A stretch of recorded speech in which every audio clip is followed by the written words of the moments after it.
Bom dia a você, telespectador da TV Osasco. Estamos aqui com mais um programa Polícia e a Comunidade, PM e a Comunidade. Hoje recebendo o policiamento ambiental. Conosco aqui o Major Ferreira Filho, o Capitão Davi, companhia sempre do Coronel Virgulino, comandante do 14º Batalhão. E hoje nós vamos começar a tratar, ou vamos voltar a tratar, na verdade, do assunto Polícia Ambiental, tirar mais algumas dúvidas que ficaram pendentes no programa realizado recentemente. Então você, telespectador, você que está acompanhando o programa pela internet, é só utilizar o WhatsApp 958935075 para tirar suas dúvidas, perguntar, fazer as perguntas, aproveitar essa oportunidade de sanar qualquer dúvida que tenha sobre a legislação ambiental. Acho que inicialmente o Virgulino, suas boas-vindas. Uma boa tarde a todos os espectadores, boa tarde a todos aí presentes. E vamos a mais um programa aí que causa bastante curiosidade aí nossos telespectadores, porque o problema ambiental hoje é um assunto que em pauta, praticamente no mundo, né? Então hoje vamos tentar dirimir aí algumas dúvidas aí e esclarecer melhor a população. Eu agradeço então a presença mais uma vez dos nossos dois visitantes. Vou começar com o Capitão Davi. Uma pergunta que era para ser respondida na outra entrevista, nós acabamos não tendo tempo para isso, que é uma pergunta que acaba sendo bastante pontual na região de São Paulo, em razão da Mata Atlântica, do que resta da Mata Atlântica, na verdade, a questão dos palmitos. Muita gente pergunta qual é o impacto do palmito, por que a ambiental fica atrás do palmiteiro, o que o palmiteiro traz de tantas consequências, né? Por que tanto esforço desprendido em cima da exploração do palmito? Bom dia a todos, obrigado por mais essa oportunidade, né? A Polícia Ambiental mais uma vez presente. E respondendo a esse questionamento, o palmito, ele é a base da cadeia alimentar, é um dos alimentos, né? Da base da cadeia alimentar de uma região, de uma mata. Então, o palmito, a fruta palmito, né, a fruta, ele é consumido por insetos, esses insetos são consumidos por outros animais, são consumidos por pássaros. Quando cai aquela semente no chão, os pequenos roedores utilizam como alimentação. E quando nós tiramos o palmito de uma região, essa região ela tende a ficar vazia de animais. O impacto não só na fauna também, então. Isso, eu tiro, o palmito é uma planta muito utilizada na culinária, então assim, ele já está em extinção, o palmito jussara, né? Fora essa questão da extinção da planta palmito, nós temos esse problema que ele é a base da cadeia alimentar. Então quando eu tiro o palmito de uma região, eu estou tirando os animais daquela região. Então esse é o principal motivo pelo qual o Estado foca tanto, não é só a Polícia Ambiental, né? O Estado, lato sensu, ele foca a fiscalização do palmito. É uma questão sistêmica, então. Isso. O impacto não é só em relação ao fruto em si, a fruta, não sei como é que é o...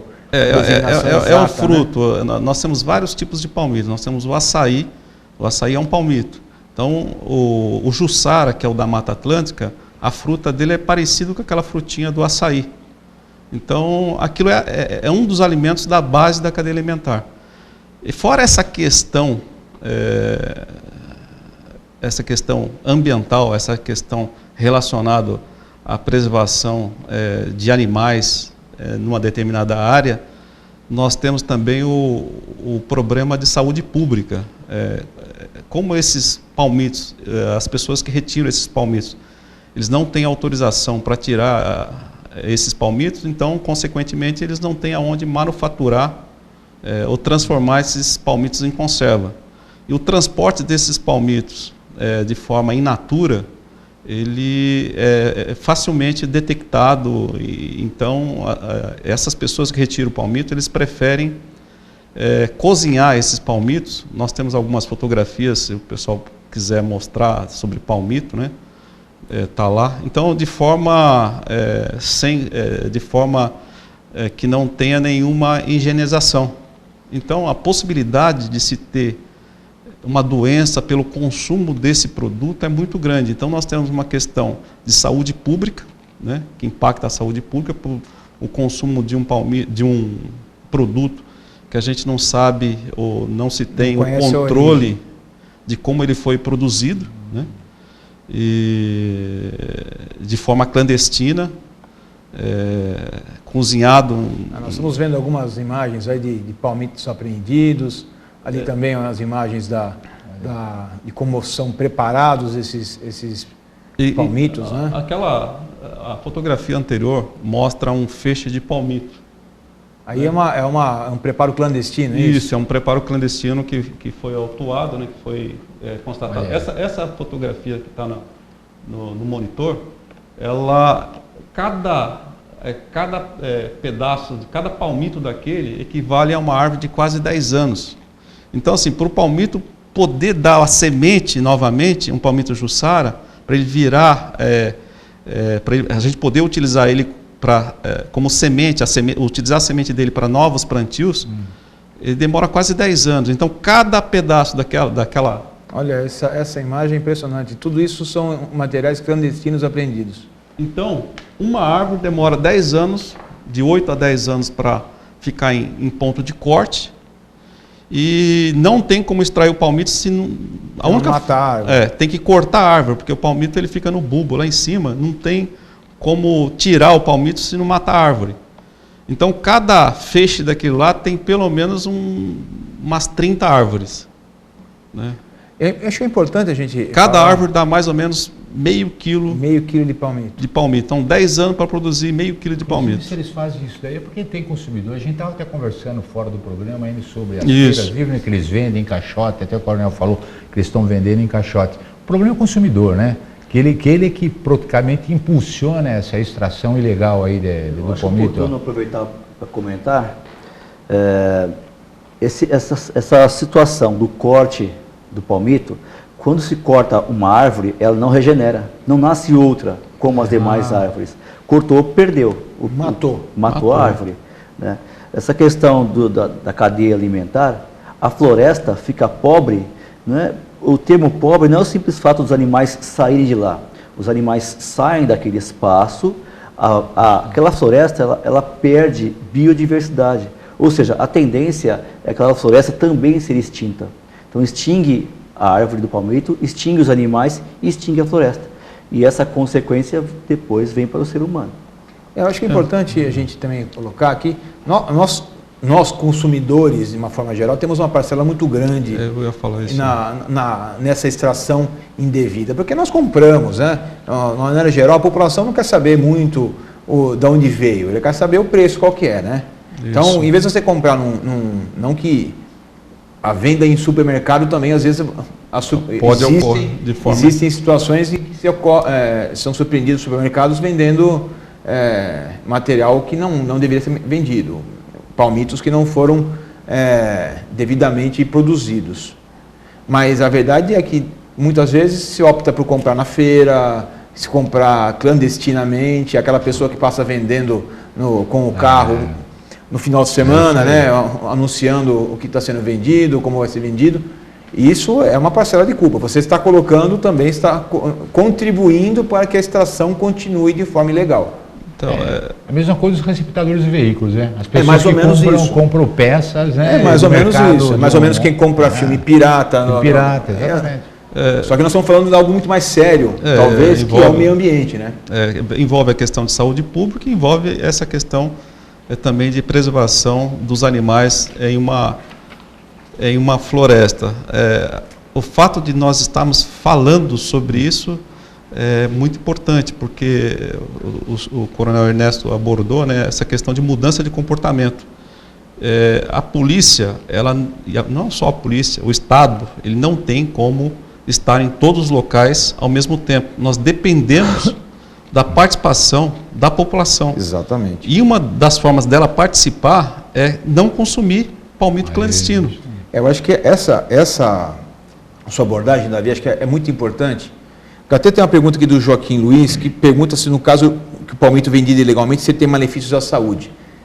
Tem, vamos voltar a isso, eu acho que o Davi pode explicar um pouco mais, o Ferreira também, mas o mais importante é o seguinte, esse programa PM a Comunidade, ele tem a intenção de trazer informações que sejam úteis para que você, telespectador, você, cidadão, possa contribuir com as ações da Polícia Militar. Então, acho que essa informação é fundamental, o quanto você pode contribuir. Com relação aos malefícios da saúde, a gente vê muito a questão do botulismo, né? É uma infecção bacteriana, ela pode causar náusea, ela pode levar uma pessoa à morte. Né? Nós não somos médicos aqui para abordar a doença de forma com profundidade, mas um produto que foi produzido com água de algum lugar, sem qualquer tratamento, sem nós sabemos se essa água é boa ou ruim, a forma que ela foi cozido, qual o processo que foi utilizado. O que foi adicionado, né? O que foi adicionado. O Estado não tem nenhum controle sobre isso. Esse cozimento, ele não foi licenciado. Ele não tem controle de nenhum órgão estatal. Uma técnica, nada? Não dá. Quando nós aprendemos o palmito, e ele já está manufaturado, ele é destruído. Então, uma pergunta aqui que o Matias faz, acho que Pois vai não. bem aí. Como saber se o produto é clandestino ou não? Existe algum selo para nos orientar? Ele tem sim. O produto, é muito difícil para o consumidor, depois que ele está manufaturado, descobrir se aquele palmito é irregular ou não. O palmito, ele tem uma inscrição, ele tem a inscrição do produtor, a inscrição do comerciante, né? Então, quem produziu o palmito, que tem lá o seu plano de manejo, plano de manejo é aquela pessoa que ele faz uma previsão anual de quanto ele vai produzir de palmito, ele licencia isso. Então, aí, vamos lá. É importante, Outra pergunta aqui, da Tamires Aranha e também do Antônio Moraes, que falam justamente da forma sustentável de se produzir, de se cultivar o palmito. Então, tem que ser licenciado um plano de manejo. O que é isso? Plano de manejo, eu sou produtor de palmito, eu faço uma previsão de uma produção anual. O palmito ele demora 10 anos, esse palmito Jussara. Então eu faço uma previsão de 10 anos, de produção de 10 anos. Então quanto que eu vou produzir no primeiro, segundo, terceiro, quando chegar no 10º ano, aquele primeiro ano meu está produzindo de novo. Então eu licencio isso. Funciona como se eu tivesse uma conta num banco. Então aquele produto sai da minha conta, né? Sai do meu plano de manejo e vai para o mercado. E entra lá no mercado. Então, isso vai ter uma inscrição de IBAMA, controlando isso, do produtor. Aquela pessoa que fez, manufaturou, fez o cozimento desse palmito, também vai ter uma inscrição. Então, os rótulos vão ter 2 inscrições, uma do produtor e outra do comerciante do palmito. Esses rótulos podem ser falsificados? Podem.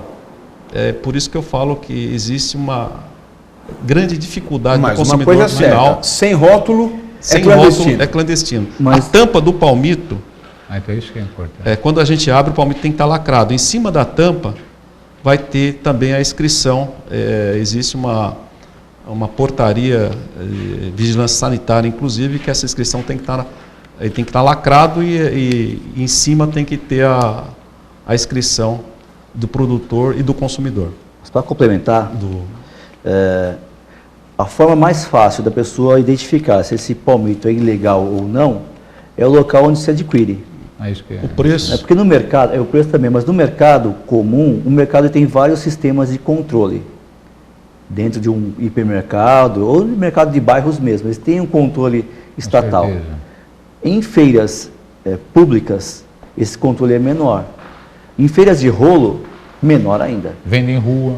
E nas ruas, nas estradas, Passou um caminhãozinho vendendo palmito, a chance de ser ilegal, ser clandestino 100%. é 99,9%. Vamos dar 0,1% de porque chance isso? para a boa-fé de alguém. Por que isso? Porque as pessoas que produzem palmito irregular, elas conseguem montar selos, elas conseguem montar rótulos.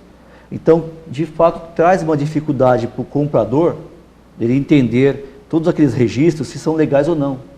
né? Ele pode acessar o site dos órgãos do Estado, do IBAMA, entre outros, para verificar se aquele produtor existe, né? Se o vendedor existe. Isso é possível, só que é um pouco mais trabalhoso. Visualização, observou, não tem lacre, observou, está em locais irregulares, compre outro local. E o preço, como foi comentado pelo capitão Davi. O preço é muito baixo, é claro que está irregular. É como o senhor comentou, é carro desmanchado. Eu vou comprar uma peça de carro num preço muito abaixo da peça que está no mercado, algo irregular. E o botulismo, que é a doença que o Davi comentou, ela causa sequelas e morte. Quer dizer, a pessoa corre o risco de falecer porque está comprando produto barato, algo barato, num mercado irregular. Então, essas circunstâncias levam a crer que eu não deva comprar esse produto. Com certeza. É atribuição, só para a gente aproveitar a pergunta aqui da Rosana Lins, é atribuição da Polícia Ambiental fazer fiscalização no supermercado? É. Por isso que ela pergunta aqui, o mercado, achou no mercado lá o produto que irregular, 190 vai ser acionada a Polícia Ambiental. E nós vamos para o local. Não só função da polícia, né? Essa é uma atividade da Polícia Militar Ambiental, também tem a questão vigilância sanitária, que tem que ser acionado para o local. Né? Se existe um produto irregular sendo vendido, existem vários órgãos que têm a sua competência para agir. Um desses órgãos é a Polícia Militar, através da sua especializada, que é a Polícia Ambiental. Aí vocês chegam lá, constatam e acionam a Anvisa, a Vigilância Sanitária. Vigilância Sanitária. Isso, nós acionamos a Vigilância Sanitária também, né?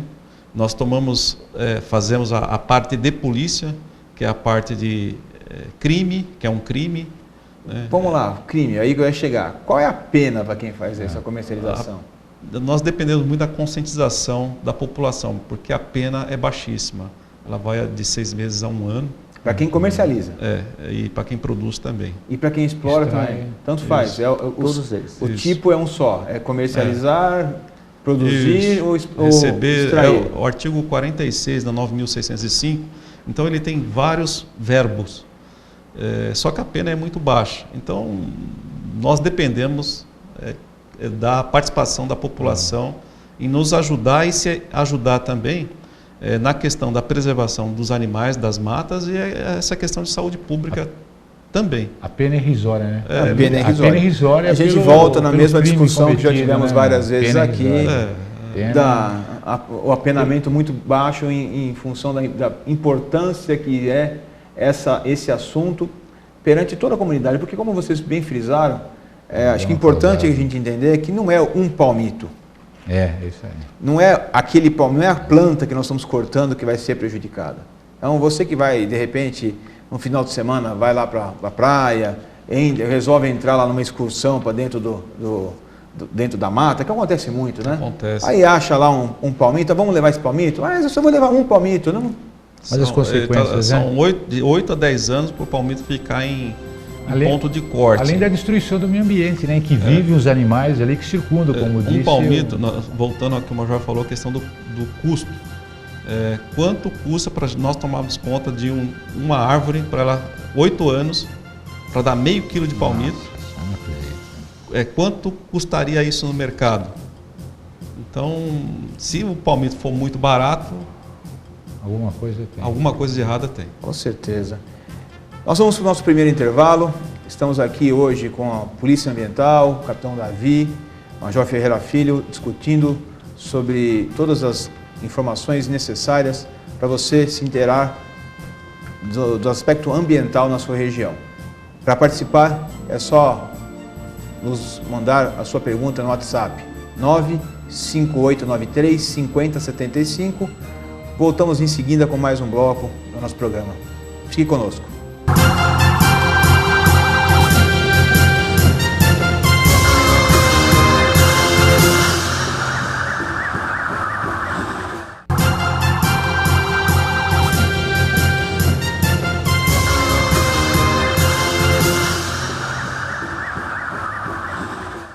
Voltamos então com o nosso programa PM e a Comunidade, uma parceria da TV Osasco e o Comando de Policiamento de Área Metropolitana 8. Hoje recebendo aqui o Capitão Davi, o Major Ferreira Filho, da Polícia Ambiental, na companhia do Tenente Coronel Virgulino, comandante do 14º Batalhão.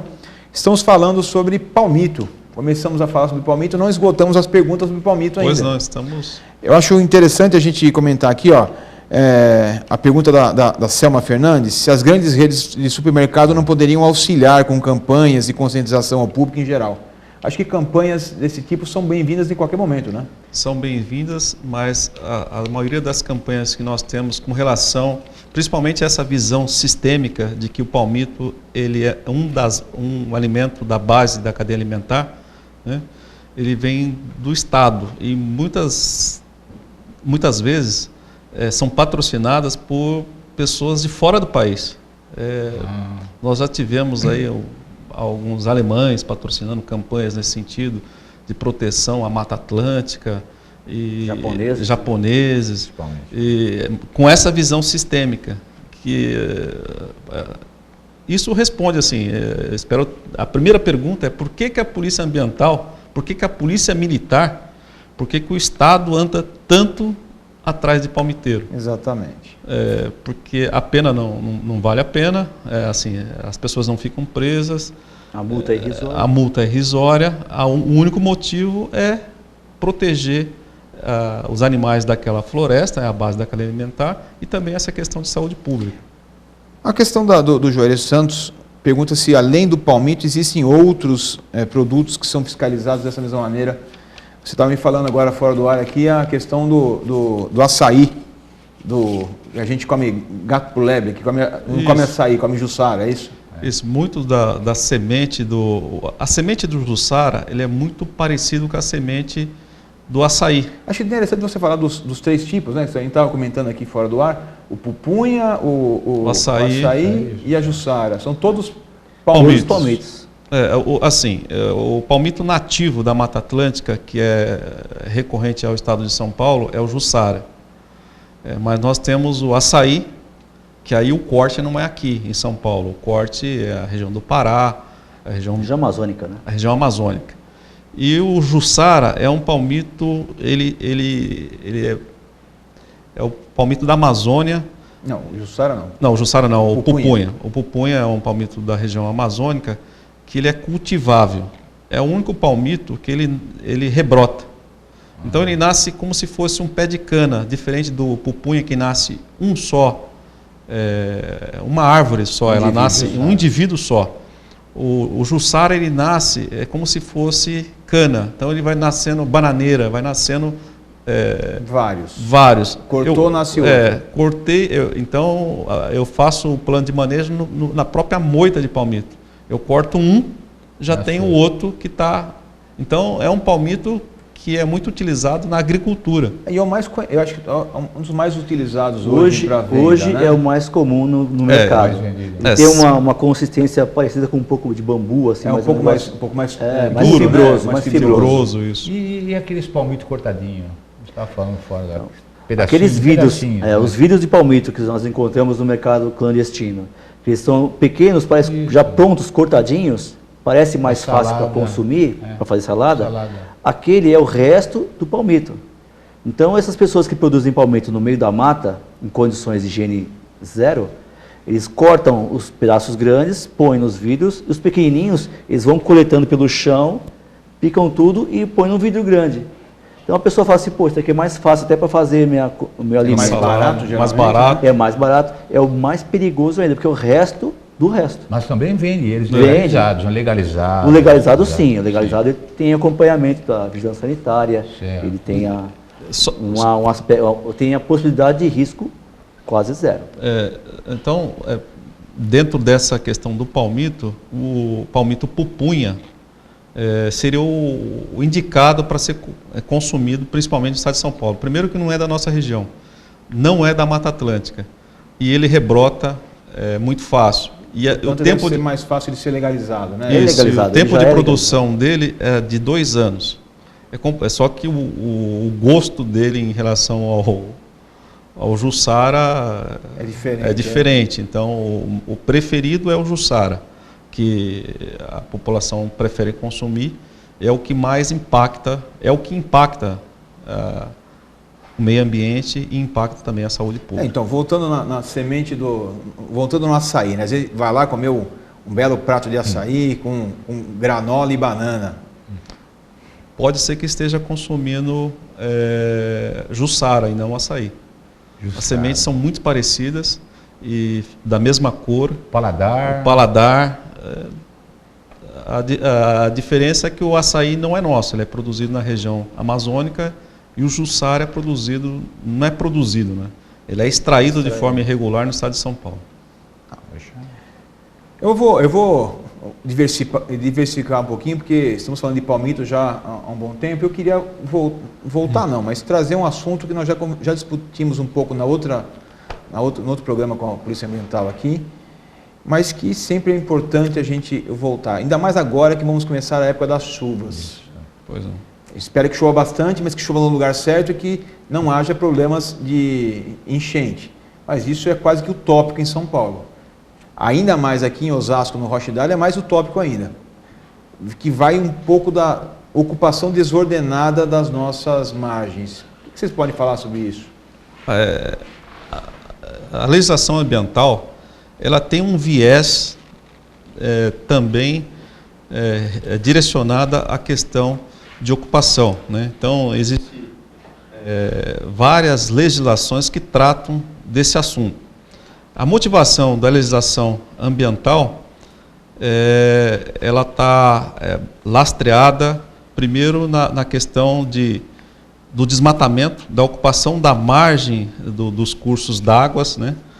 Que causam, essa ocupação causa assoreamento desses cursos d'água. Então, assim, o primeiro impacto é o desmatamento para a ocupação dessas áreas, né? Depois é o assoreamento do curso d'água.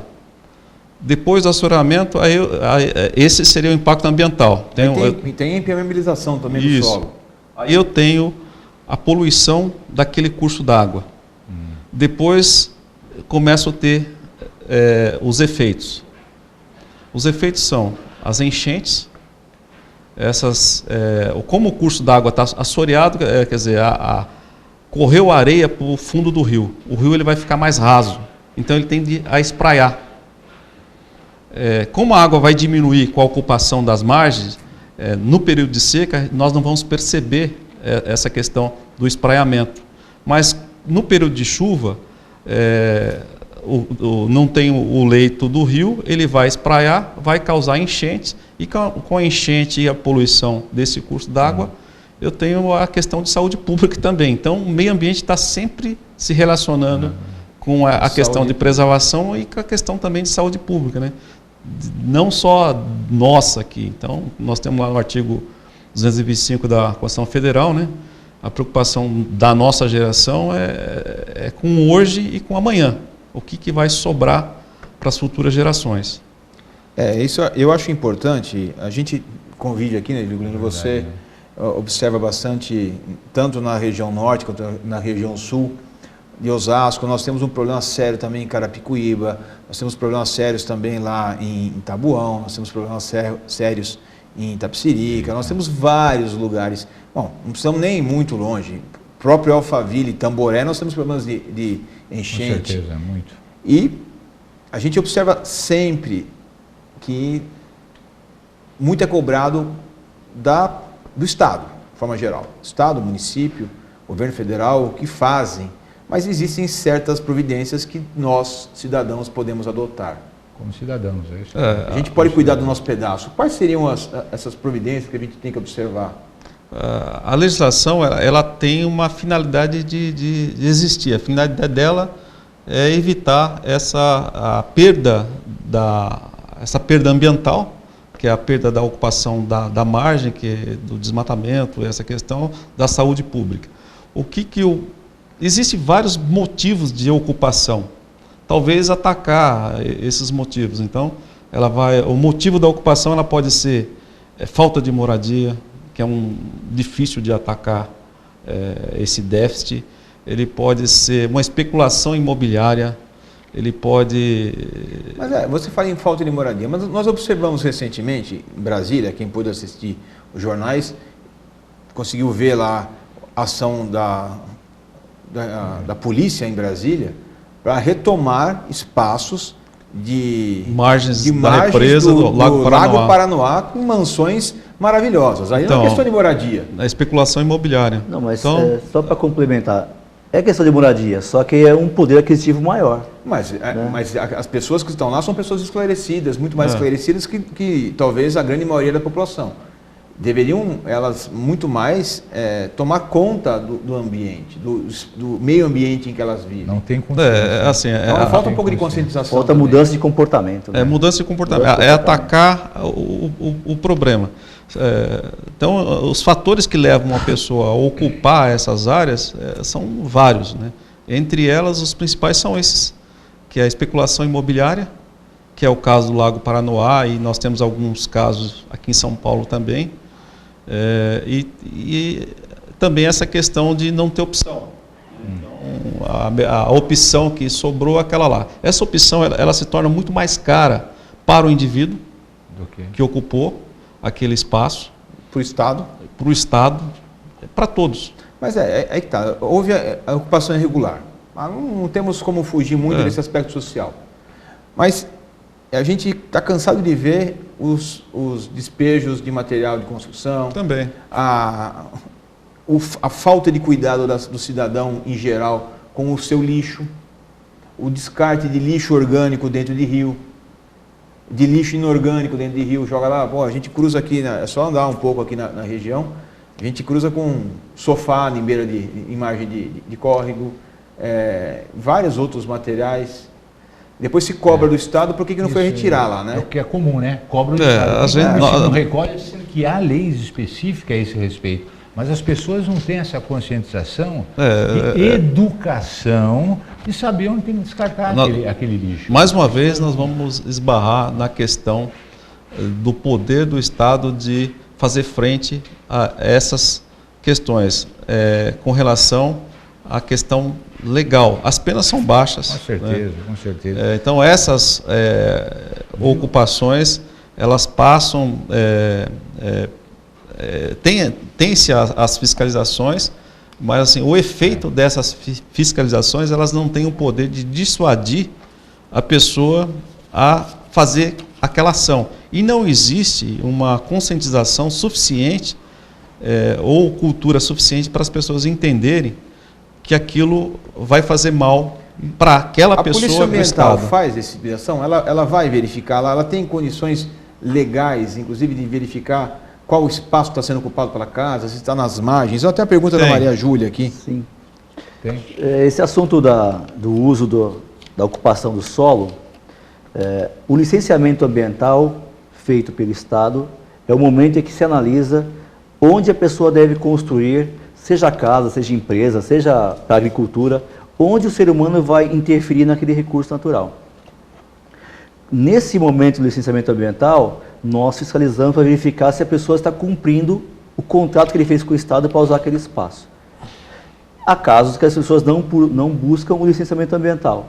É o momento que nós fiscalizamos para verificar a conduta da pessoa, e nesse caso nós autuamos, embargamos...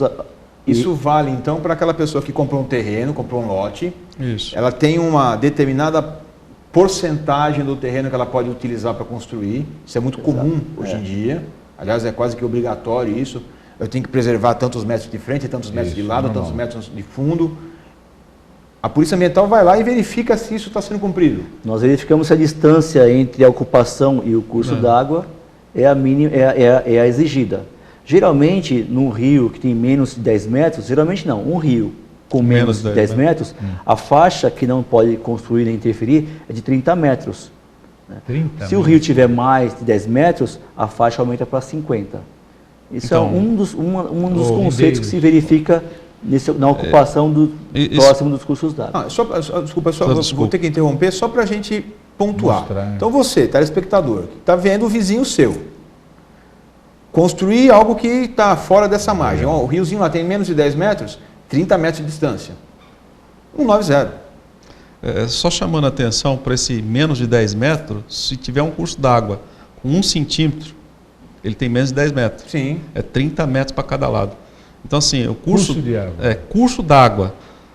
Correu água, Já. mesmo que de forma intermitente, eu tenho que preservar 30 metros para cada lado se ele tiver menos que 10 metros. Né? Se tiver mais de 10 metros, são 50 metros para cada lado. E voltando à questão anterior, a questão de lei de uso do solo. Isso é uma questão municipal. O que o Estado verifica, o que o Estado fiscaliza, é a questão de alguma restrição ambiental, né, para aquela região. Então, se não tiver nenhuma restrição ambiental, é só questão municipal para a ocupação do solo. Então, se vai ter 10 metros de frente, 5, 10 de altura, essa é uma questão de lei de uso do solo, que é uma questão municipal. O Estado ele verifica a questão ambiental. Existe alguma regra, é isso que o Estado vai ver, existe alguma regra para a ocupação dessa área específica? Existe. Então, tem um curso d'água, que é o que nós estamos abordando aqui, que menos de 10 metros é 30 metros para cada lado. Perfeito. É o preço pago, né? É o preço pago. O crime é muito pequeno, né, para a sociedade. Então, se nós olharmos as ocupações, pelo crime cometido, se nós pontuarmos aonde tem as enchentes, com certeza vai estar nesse espaço Com certeza. de 30 metros para cada lado. Com certeza. Alguém, em algum momento, deixou de fiscalizar. Ou deixou de fiscalizar, Ou e alguém que ocupou irregular. não tinha consciência suficiente para perceber que aquilo... Ou alguém que viu que sabia também foi omisso, se não denunciar, É isso. não falar Então, mas nada. só que as consequências São graves, né? As da consequências... ação de um ou com mais indivíduos é para toda a comunidade do entorno. É o caso do Rochedale, né? Com certeza. Todo ano tem enchente lá. Por quê? Porque há anos atrás construíram irregularmente e um foi construindo, o outro foi construindo desordenadamente. Hoje é um problema até de saúde pública. A pessoa vai trabalhar, quando volta, a casa está cheia d'água. Perde bens, perde saúde, perde meio ambiente.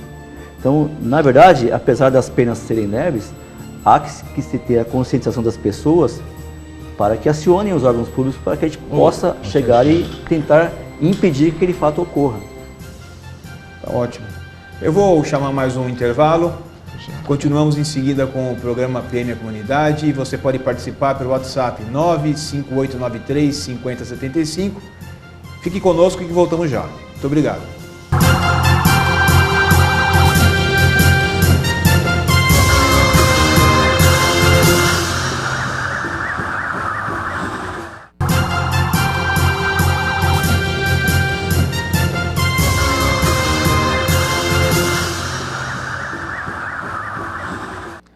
Voltamos então com o programa PM e a Comunidade, hoje falando sobre policiamento ambiental.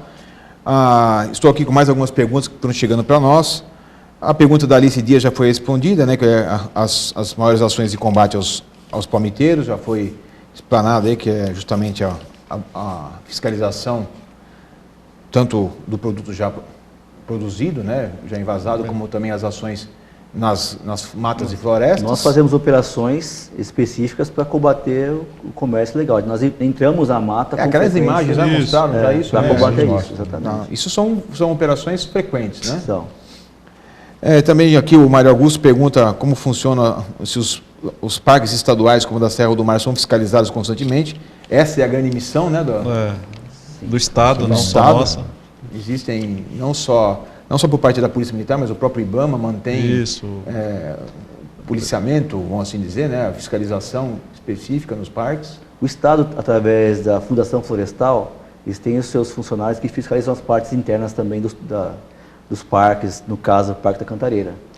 Tem monitoramento também por satélite, tem agora o novo projeto, que é o projeto Radar. Vocês têm um helicóptero agora, né? Temos um Um helicóptero helicóptero específico dedicado somente à atividade. Acho que é interessante falar sobre isso aí, né? Um helicóptero extremamente moderno, né?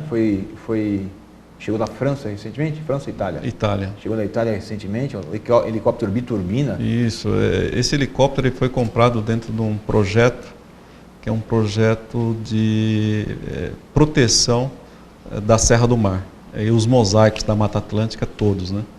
E dentro dos parques, abordar os parques, né? Nós tínhamos uma dificuldade que nem todo local nós conseguimos chegar através de trilha ou através... Estou vendo algumas imagens da Polícia Ambiental, Patrulha Rural, o helicóptero, na verdade esse helicóptero antigo ainda da PM, né? Esse helicóptero é o helicóptero, isso. Esquilo, Nós né? fazemos muitas ações com o grupamento aéreo, né? Por de conta da dentro dificuldade. também, a parte marítima, né? Lacustre. Isso. É verdade. Marítima também, nós temos uma companhia marítima que faz todo a área toda a parte do litoral, paulista. né? Faz todo o litoral. Nós fiscalizando a pesca predatória ou a pesca fora de local permitido ou fora de época também. Nós temos modalidades de tipo de pesca, tem a industrial que pega no mínimo 30, 40 toneladas, tem uma pesca amadora que pega aí 6, 7 toneladas. É um rol de atividades que tem a Polícia Ambiental. Nós temos uma série de perguntas chegando aqui Pois sobre o não, baloeiro, mas fique à vontade. eu vou deixar o baloeiro, se a gente puder, nós já abordamos isso uma outra vez. Aqui a Francisca Costa está agradecendo e elogiando Obrigado. a presença de todos aqui, os esclarecimentos dados hoje.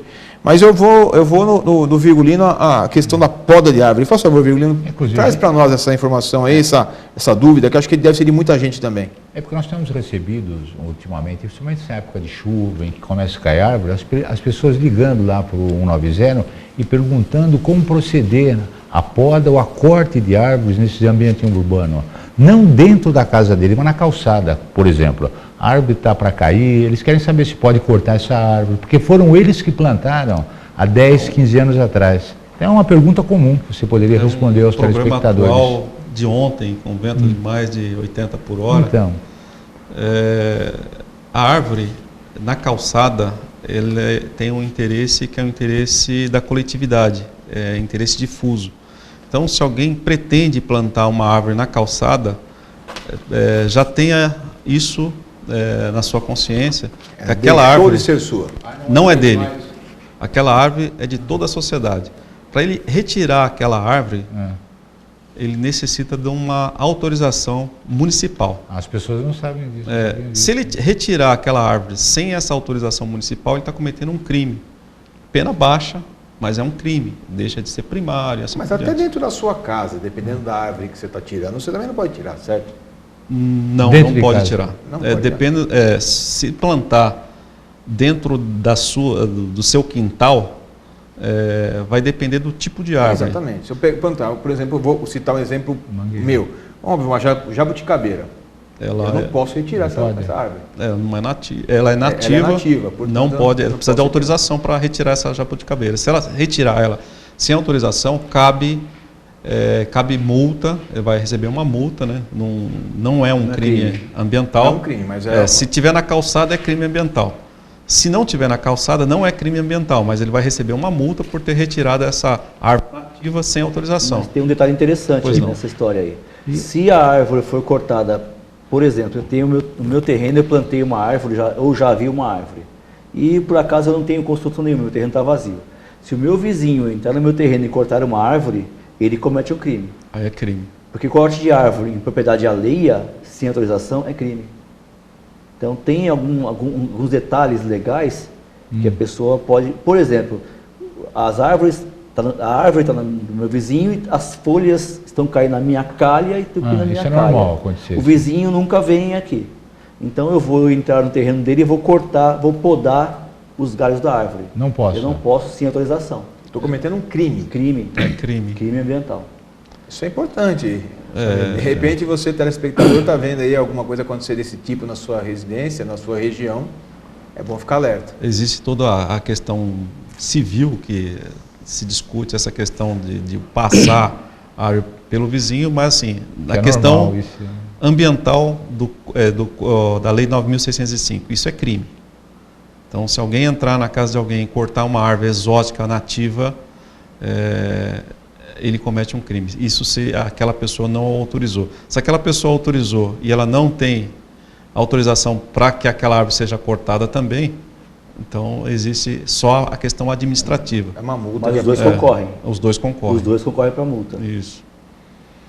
Então, essa questão de árvore em calçada... Voltando para a árvore na calçada, que eu acho que é o mais comum que a gente tem visto aí, diversas reportagens, diversas situações onde há efetivamente a queda da árvore. Como é que isso é avaliado? Como é que se trabalha isso? Precisou de um trabalho municipal em cima da saúde daquela árvore? Mais uma vez, é uma questão de vários órgãos com competência para fazer uma avaliação. Nós trabalhamos numa linha de corte. Tem ou não tem autorização para fazer? Certo. Nós não avaliamos se a árvore está morrendo, nós não emitimos autorização. É a prefeitura. Isso. Sempre o órgão municipal, Isso. que deve ter lá os seus agentes de fiscalização, são agrônomos, uma parte das vezes, são técnicos. Engenheiro florestal. Engenheiros florestais. Que vai até o local, faz uma avaliação daquela árvore, daquele espécie, né, daquela espécime, e emite um laudo ou emite uma autorização para que aquela árvore seja retirada daquele local. Isso é uma questão municipal. A Polícia Ambiental não faz o corte. Importante colocar isso. Ela não faz o corte e também Não autoriza. não autoriza. Nós trabalhamos com nós estamos falando em corte, linha de corte. Nós chegamos no local, está sendo cortada uma árvore, a árvore foi cortada, o que nós verificamos essa árvore foi retirada desse local com ou sem autorização? Sem autorização, crime. Com autorização, então esse é o nosso trabalho. Resumindo, nós fiscalizamos o corte, nós fiscalizamos. Quem permite, quem acompanha é o órgão municipal. Então, se uma pessoa tem uma árvore na sua calçada, que ela entende que essa árvore está em perigo de queda, ou que essa árvore está doente, ou coisa assim, ele tem que ir na prefeitura do município, fazer uma solicitação de vistoria e, se for o caso, o pedido de corte. Então, se a prefeitura cortar a árvore, ela também tem que ter um processo para apresentar para nós. Porque se algum funcionário... vocês fiscalizam também a prefeitura? Também. Se eles estiverem cortando a árvore, vamos dizer que o vizinho falou assim, mas essa árvore está saudável, peraí, vou chamar a polícia. Nós vamos lá e fiscalizamos.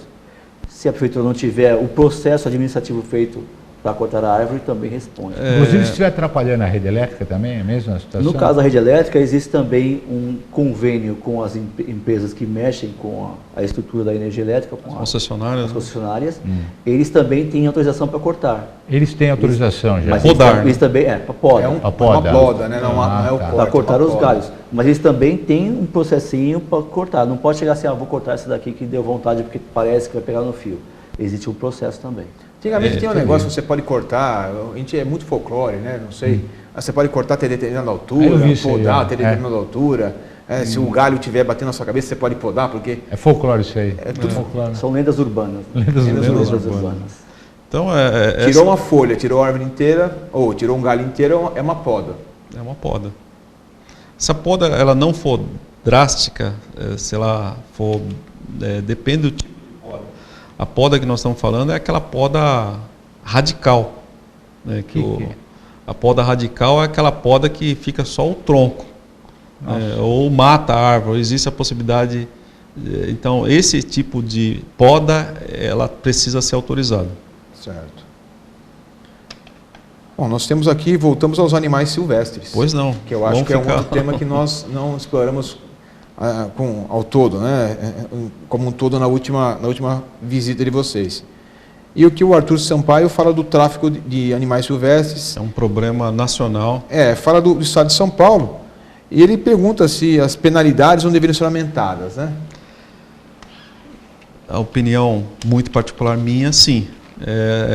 Hoje nós combatemos e nós já abordamos isso da outra vez, né?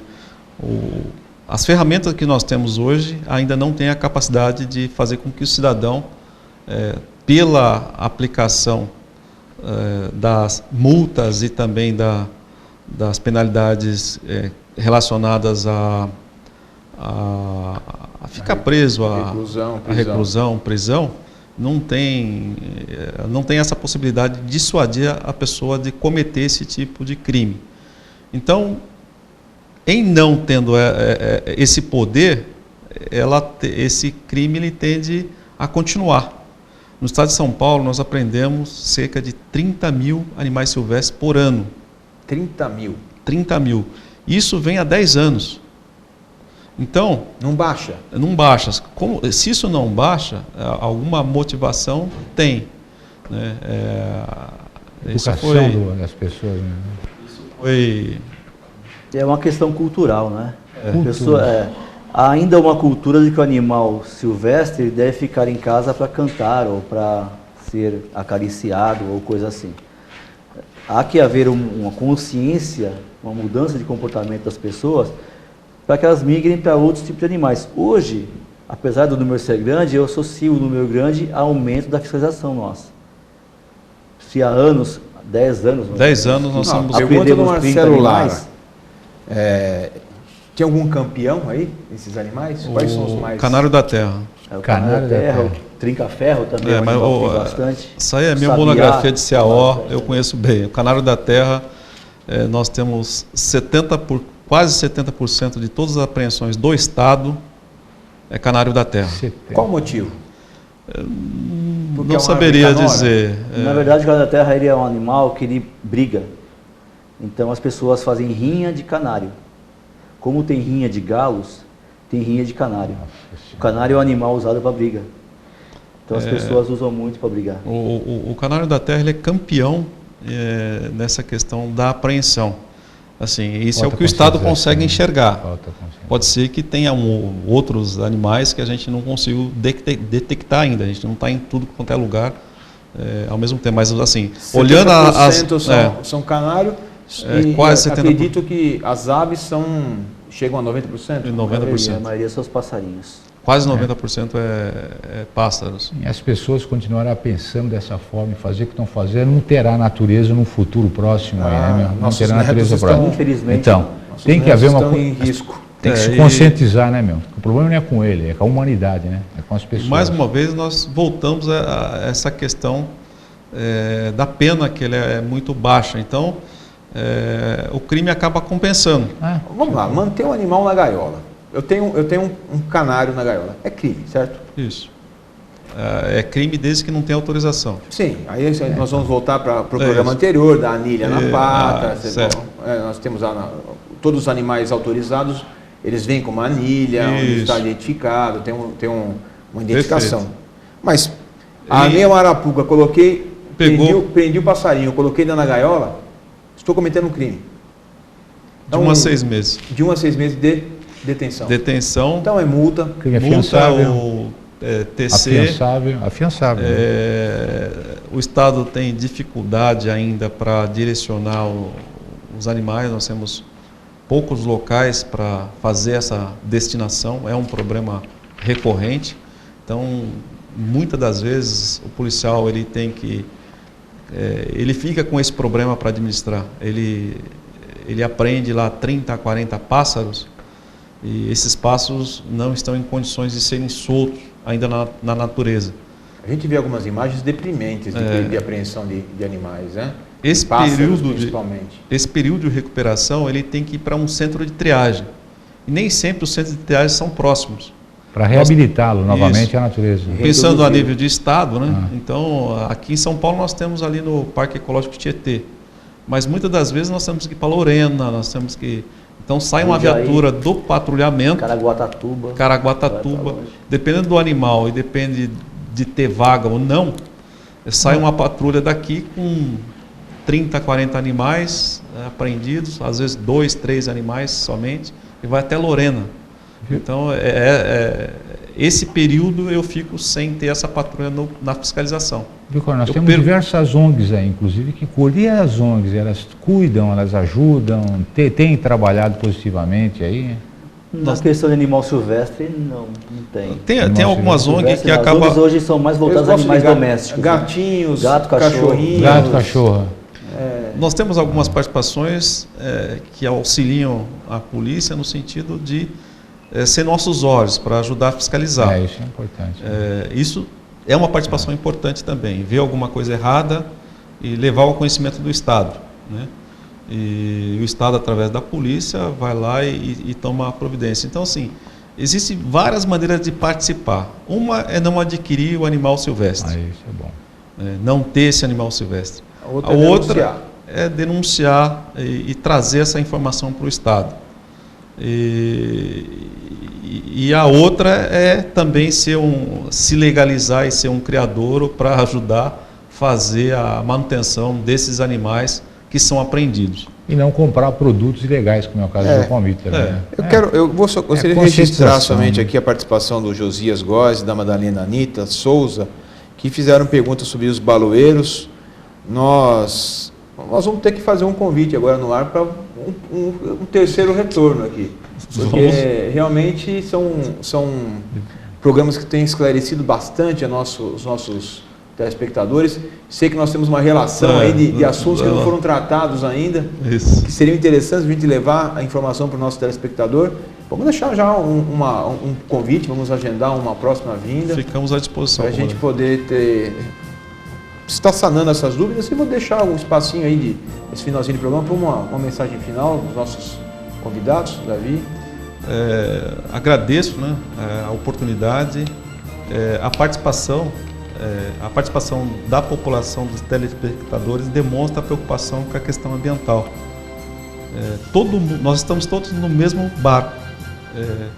Então, não só eu que tenho a obrigação de fiscalizar, como todo mundo, ou como consumidor, ou como simplesmente cidadão. Eu acho que é isso aí. Eu agradeço a oportunidade e estaremos aqui quantas vezes forem necessárias a nossa participação. Obrigado. Ferreira, Também agradeço a possibilidade de estar aqui, de levar essa informação para as pessoas aqui da região de Osasco. Nós, da Polícia Ambiental, estamos à disposição de todos. Pessoas que ligarem, nós vamos atendê-los sempre. Passou uma viatura nossa, a pessoa assinou com a mão, iremos parar para atender. Essas questões que nós discutimos hoje aqui são de relevante importância. A questão do uso do espaço próximo do curso d'água é muito importante. Ressalto que as pessoas têm que tomar muito cuidado. As consequências estão aí no dia a dia. Basta chover um pouquinho, que as pessoas já estão no local com enchente, e o risco para os nossos filhos, para os nossos pais, são enormes.